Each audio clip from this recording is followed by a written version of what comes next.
Okay, I did actually forget one thing. That is down to starting the copter. So when you've powered it on and you've waited about a minute for it to power on, and your transmitter is also on and your switches are all back, the copter won't just go up in the air. You'll actually have to arm it before it'll go in the air. So let me just put these switches to their position, as I told you earlier. So all you'll do to arm the copter ready for flight is get this stick and hold it to the right bottom. And you'll have to wait usually about 10 seconds or so and keep holding it, and eventually the motors will all start spinning and then it's ready for flight. When the motors stop spinning, it means it's disarmed and won't fly until you arm it again. And it won't actually arm on an angle, it has to be level. It won't let you arm it if it detects that something's wrong. Okay, speak again. The reason it's armed now is because it's been sitting at the angle for so long. It's sort of like an adaptive thing. It thinks it's at a different angle, but that's things to note. You'll also notice the motors started spinning and then stopped spinning. That's because it disarmed because there was no input. So it'll only arm for a couple of seconds, and if nothing happens, it'll disarm itself. So one thing to always make sure is that if you're flying, like if it's in the air and for some reason you decide to cut the throttle, make sure you don't do it completely, because it might disarm while it's falling and then there's no chance of recovery, because when it's falling it won't then rearm. Again, I think that's it.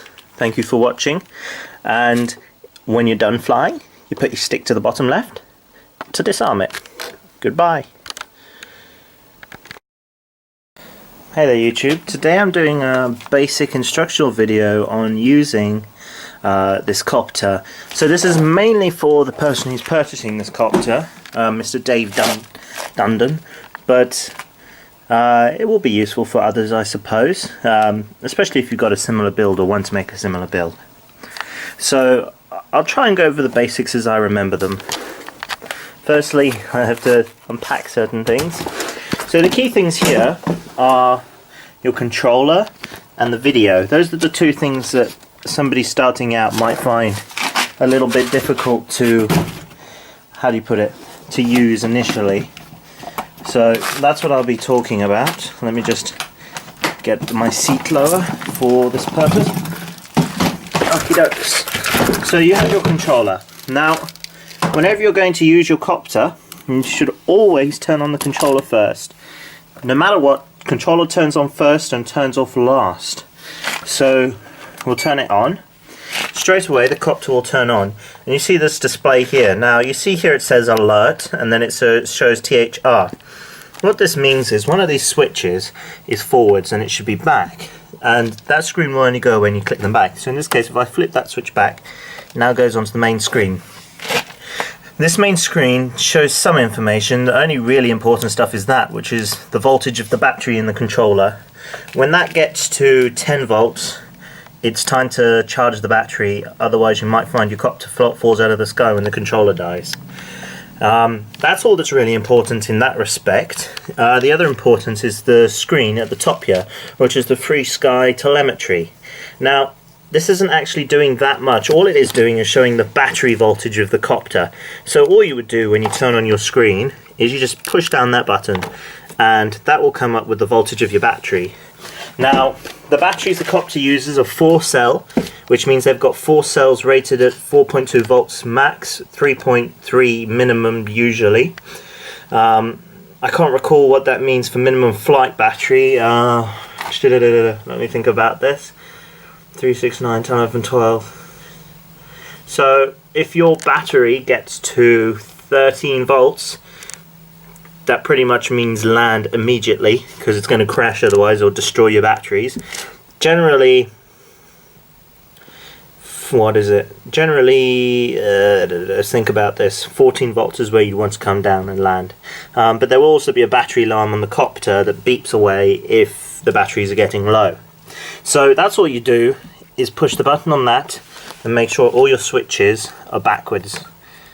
Otherwise the radio won't power on. So once you've turned on your radio, you come to your copter. So the copter has 2 battery connectors on the back for 2 batteries in flight. So what you would do is you'd get 2 of your batteries, secure them in place, and then plug them in here. So if I'll just plug in one for now because it only needs one, and you'll notice a chime from the copter. So that means that the motors have acknowledged there's a connection with the flight controller. You'll also notice the gimbal's now going off. It will behave like that because there's no camera in there, but once the camera is in place it'll behave just fine. So that's unimportant at the moment. One thing for the user of this copter, this connector here is actually going to the gimbal. So if you ever want to fly without the camera in, just unplug that, and the copter will still have power, but the gimbal will stay off, which just means you don't get the annoying noise. The other thing to point out is this connector here, which is the power for your video transmitter.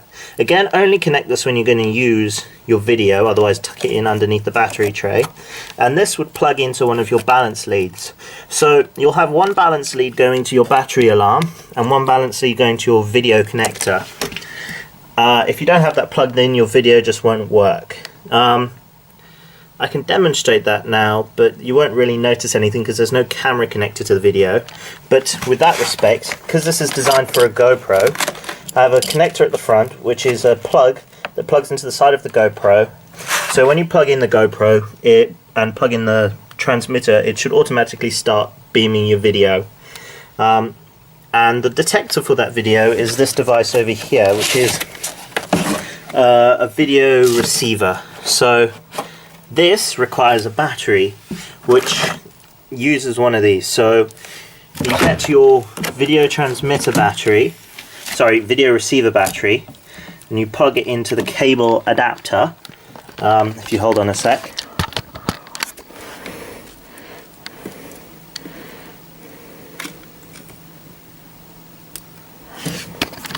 And now that that's plugged in, you'll plug it into the side of the video monitor.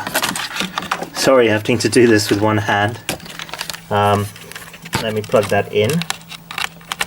So that plugs in there, and now to turn on the video monitor, you press and hold that button there and it'll power on. Now the nice thing about this monitor is it has the ability to record the video. So if you put a SD card into the side and press the record button, it will actually record the video that's being transmitted to it. And it's got a USB cable, or you can take the SD card out to view that video. So that's now powered up and waiting for a signal. You'll then power up your camera. So I'll just plug the video transmitter into one of the batteries. In this case I'll just use the display's battery. But when I connect that up, you'll notice the display will go black. Now it's going black because there's no camera plugged in. As I was saying when the video cut out, that if you were to plug a camera in while this display is on, you would get your video signal. Because this display will simply display anything it picks up. So if anybody else is using 5.8 gigahertz on your frequency, it would also pick that up and display it. So you have to be careful if you're flying with others, but generally people don't tend to mix frequencies that often. So that's the key thing to point out with that display, is that just be careful when you're around others if you are. As far as that goes, I can't recall quite what I went over in the last video. The things I'll point out is this is the battery for the display, and it plugs into the power port of the display. These here are the two chargers for the copters, and you have your special adapter cable here, which goes from the display battery to one of these chargers connectors, because the display battery has a slightly different connector type. So whenever you're going to charge that one, you must plug it in. And now, as I said before, and must keep reiterating, never let the batteries run flat, because if they run flat, the copter will die, and you really don't want that. Also, if you let the batteries run flat, the battery will be unusable anymore. That's the end of it. They can't be recharged if they go completely flat. So remember, when flying, or even when on the ground, after landing from a low battery, so disconnect it as soon as possible, because those batteries will drain quite quickly once they get low. And if they drain completely or too far, that is the end of it. There is no going back. So I believe that covers pretty much everything that I can recall covering, I should say. The only other thing I might note is that this thing here is just to protect the electronics from weather. It's simply velcroed down and has a small hinge to hold it in place. Not the prettiest thing, but it's practical, and that's the key thing here. You could go for pretty, but then that adds weight. This is just practical. And that's about it. I don't know if I noted though, propellers all come in the box. There's a couple of spares. They simply sit onto the motor, screw the top on. Be very careful, don't screw it too tight because they are aluminium and they will strip if you do them too tightly. Just drop the propeller on, screw it in place, and everything's great. I did mark down the rotation of one propeller. As you can see, this one's anti-clockwise.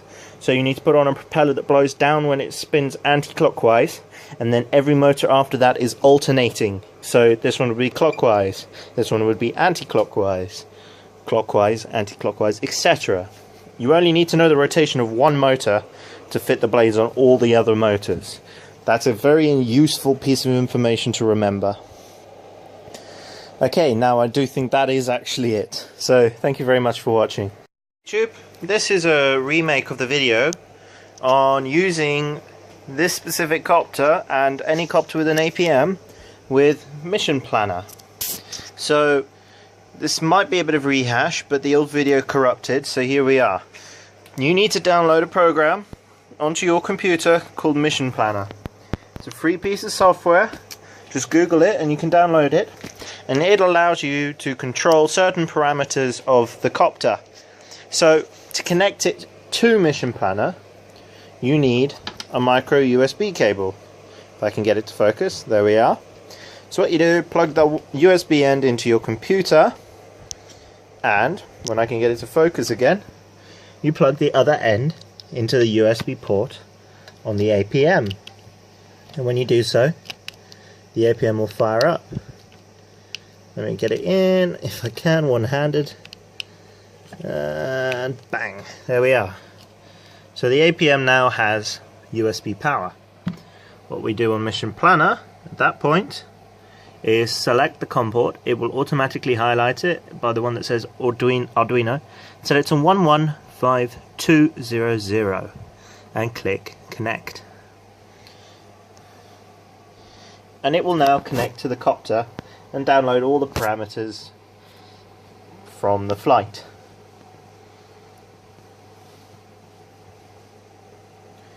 Okay, so we're now connected. As you can see, it says we have no GPS fix, which is reiterated by the fact that there's no blinking light on the GPS, and the blue light, which is by the red light, isn't flashing either, or solid to mean that there's GPS. So this gives you, in the first page, your position on a map if you have the internet and wireless telemetry. Otherwise, it will give you basic information. So the main things you're going to want to do with your copter, which is pre-configured and built in Mission Planner, is configure flight modes, which you do by clicking on Initial Setup in the top left. If I can get it to highlight, it won't, but it's called Initial Setup. Then, ooh, no, not that one. You do Config and Tuning, my bad. And you click on Flight Modes. And then you select your flight modes. If you have a 3-position switch, generally 1, 4 and 6 will be the options that are controlled. In this case, stabilize, loiter and position hold. Bear in mind you need an extremely good GPS lock for these GPS modes to work particularly well, especially when you have frames like carbon fiber or metal, which cause interference with compasses and GPS. So that's the main thing that you would use Mission Planner for post-flight. The other thing you might want to do is tuning.